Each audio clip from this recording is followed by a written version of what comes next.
tell Stedman that Gayles King. Yo, let's talk about it. Gayles King getting the smoke. She her journalistic integrity is being questioned. Her and Oprah. Let's talk about that real quick. All right, so I don't really. All right, so basically, there's a Me Too bag right now, right? There's a bag right now, financially beneficial to networks, to white women, to women in that position. And I'm not gonna call Oprah and them black. They are, but they're in the income tax bracket with black no matter, right? So there's this tag team thing going on that Oprah and Gail have been doing, and Oprah has had her, black men online have been saying for years, like Oprah been trashing black men since the 80s and 90s. So this ain't nothing new, blah blah blah, right? But Oprah and Gail have been tag teaming this Me Too bag, right? There's a bag right now. Women are using it as a power grab, as a way to get their income up. Notice that think about all the men who've been in trouble over the Me Too situation, who are making a lot of money in these networks.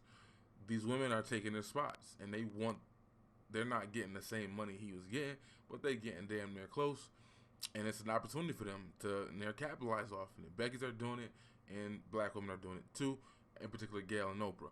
Oprah started off with the whole documentary on after the MJ situation happened on HBO. She interviewed those people. Despite all the inconsistencies and things that didn't add up, she still did her thing. And then she tag team, here, Gal, you go do your thing, girl. And then she tag teams and she does the R. Kelly while he's alive. And then she passed the ball back to Rock. Like, yo, Oprah, here go to Rock. It's your turn. And then Oprah like, yeah, I'm about to get Russell Simmons' ass. And then that didn't work out. But then she passed the ball back to Gal. Like, yo, Gal, I'm going to get Kobe while he's, barely dead. Like, it ain't even been 2 weeks yet. And I'm about to ask some questions to bring up his rape situation that happened over almost 20 years ago. And that's not, it was Robin Roberts who did the same thing to Nate Parker when his movie was coming out. And I get that situation was different because it was bigger. And white feminists hopped on the bandwagon and they wanted to boycott, a black icon in Nat Turner. And it worked. The movie only made $10,000. He paid $17,000. He got his bread. He good. But in the box office, the movie didn't do as good as it should have done. But that's more to me on black men's fault. Black men should have went out and saw the movie in numbers and supported the film, despite all the effery of him not having a white wife, and him having a white wife, and then all the feminist protests in the movie. Different conversation. I already talked about that in a different video. Maybe he'll upload that on this channel. But yeah, so that was Robin Roberts. She was in the bag too, and she brought up things that she didn't have to, and that was already settled in them. A black man will get acquitted, and 20 years later, niggas will act like he still did it. Right? That's the thing. And Kobe went through a situation. There was a whole bunch of times for to bring it up. Of course, it's the Me Too era, so it was going to come up. I think Kobe won an award not that long ago, maybe 2 years ago, and it came up again. And they wanted to take his award and boycott from a situation that got dismissed. So that is what it is. This is a Me Too bag. Women are going to capitalize off it, and it is what it is. I did not like how Oprah used the sister, and I'll put her name in here later. But the black woman who got raped by the 6 white dudes or whatever, when Oprah was doing her "Time's Up" Me Too speech, she invoked this black woman who got raped by 6 white men, and they got off. They didn't go to trial. Her husband got beat up, and it's like that was really low of Oprah to do that. She should have used her own rape situation, which is probably why she in her Me Too bag right now, because she grew up in a situation where she was on some Color Purple shit, and rape family members had a kid died and all this other stuff. She was better off using her own situation and sexual traumatic experience instead of invoking this black woman who got raped by a bunch of white men, which is a definitely terrible racial issue, to co-sign or correlate it to some white women in Hollywood who are sitting on the casting couch exchanging roles for sex. That was so terrible for her to do that. I didn't like that at all. But flash forward, right? I don't like the questioning in line in which Gail gave. And it's funny too, people are defending Gail and whatnot, but Gail herself said, if I would have saw what y'all saw, the 3-minute clip or whatever, without the full context and the way they chopped it up, I would have been in my feelings too. So it's weird hearing people that defend Gail saying she was just doing her job, but Gail herself said, yo, my network did that, which I think is a bunch of bull. It wasn't me. No, you benefited from that. You getting the clicks, you get everything that's coming from this interview is what they wanted.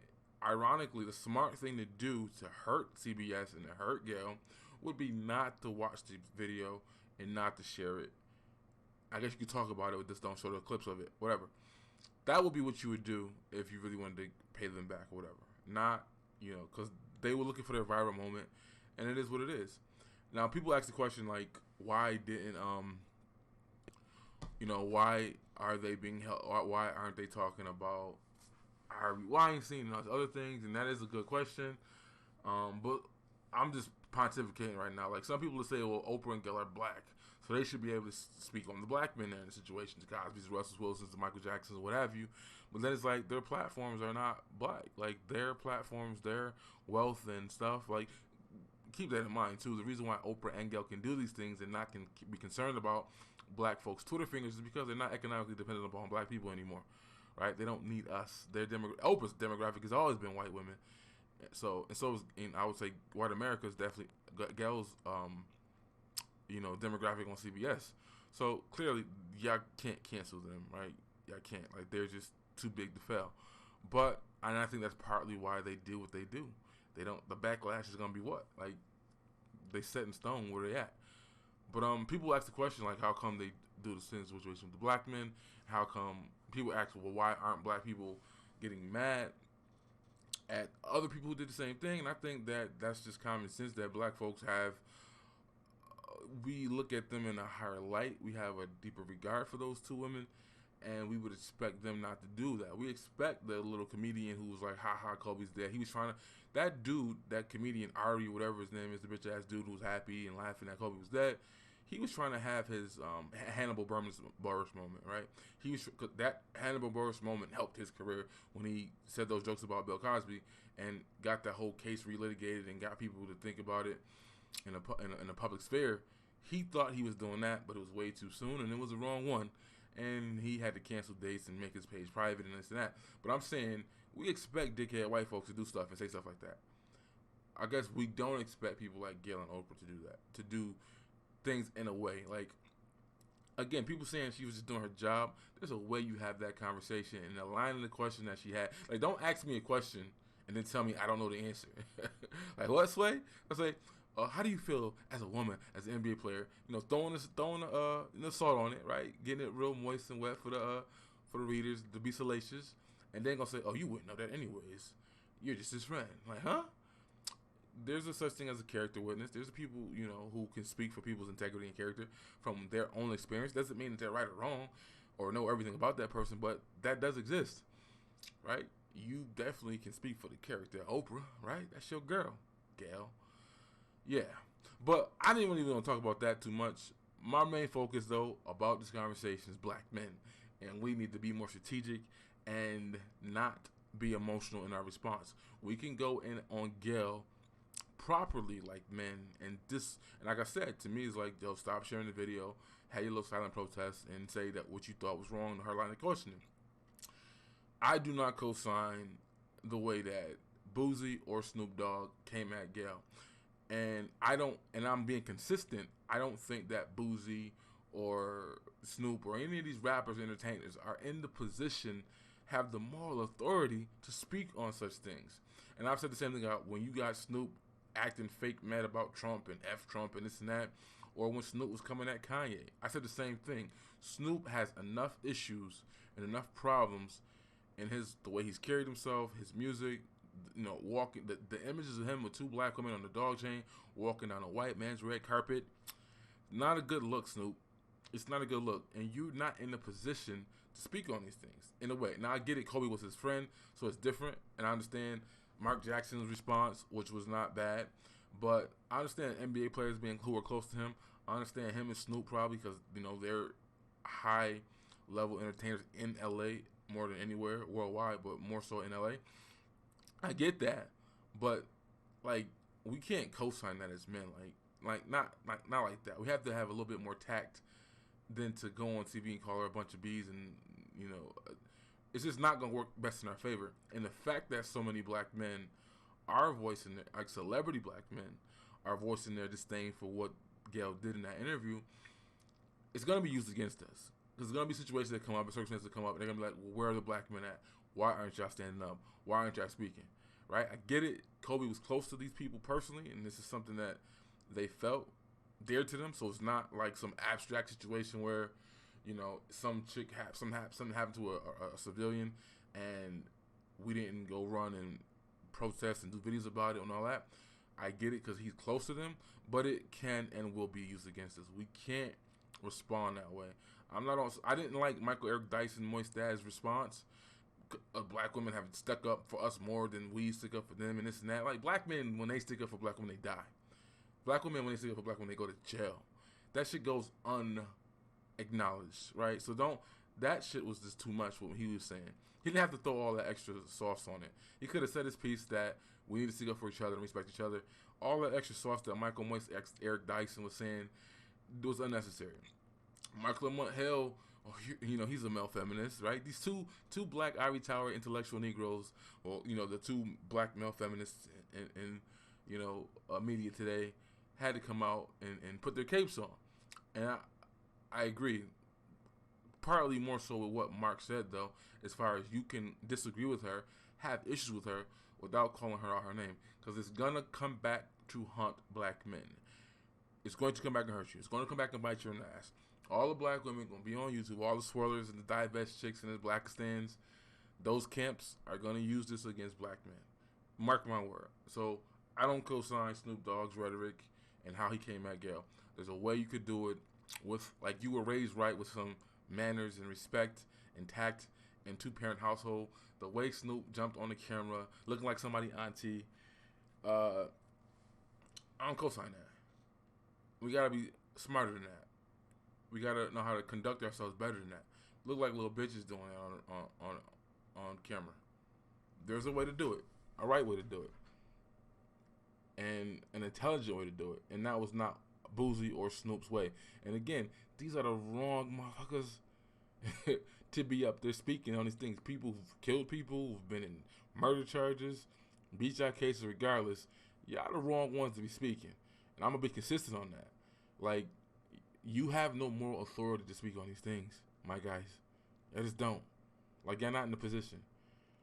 And the funny thing is, too, is like a lot of black women were co-signing Snoop Dogg. And it's like, that's something we got to really address, is like how we think it's okay to publicly, like, attack each other when we think somebody's wrong. There's a way we can do that and not be foul and disrespectful.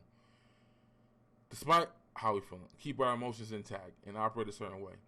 But I've seen too many sisters sharing the Snoop video and sharing videos of other people attacking them. They didn't want to do it, but they had no problem sharing the videos of the black men doing it. And we can't have that image. We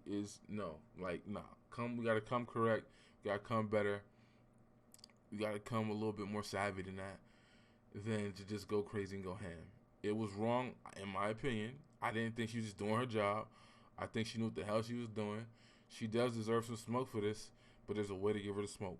And the way to give her the smoke is to vote with your feet and to not support her or her content or her interviews. And I don't believe in cancel culture like that either, but I'm just saying, you snap her on the hand and say, nope, gal, that was wrong. That was bad. She came up the next day saying like, yo, my bad. I did not, my network. I think that's a lot of bull. She blamed the white man on it, but it was you who asked those questions in a way that you asked those questions. Don't ask me a question and tell me I wouldn't know the answer. How, Sway? You ain't got the answers? But that's my video, though. Black men, come on, we gotta be better than that. We gotta conduct ourselves way better than that. Less emotion, more logic, more reason when we're disagreeing publicly. Because this shit is going to be used against us in the future. I already see it coming. I got a video I'm working on right now because I watched some TED Talk, I know, right? Of some sister feminist who was complaining about how the black women in the media, or the black women who get shot every year, is not getting covered and we don't know their names and yada yada. And I'm just like, this is an example with Gayle and Oprah and Tamron Hall and what's the other lesbian one? The one who came at Nate Piper. Like, no. If y'all want something to be heard or seen, if y'all want to bring attention to a situation, y'all have no problem doing it, right? The sisters have no problem going to white media to complain about black men and our effery and the things that we do wrong. So y'all damn sure can go to the media and highlight and showcase things that are bothering you. But why aren't they doing that? That's the question. But that's a different video. I'm done talking too much. I'm out. We gotta do better. Shout out to Lisa. She's a real one. I like the way she conducted herself in the interview. We gotta uplift and support sisters who operate like her. I guess you can say she stayed on code. More than that, she was speaking honestly and truthful about her friend, and she didn't throw him on the bus. She didn't fall for the bait. There's so many other people who would have used that opportunity to do that and throw him under the bus while he's already deceased. Let that shit go. Shout out to Lisa.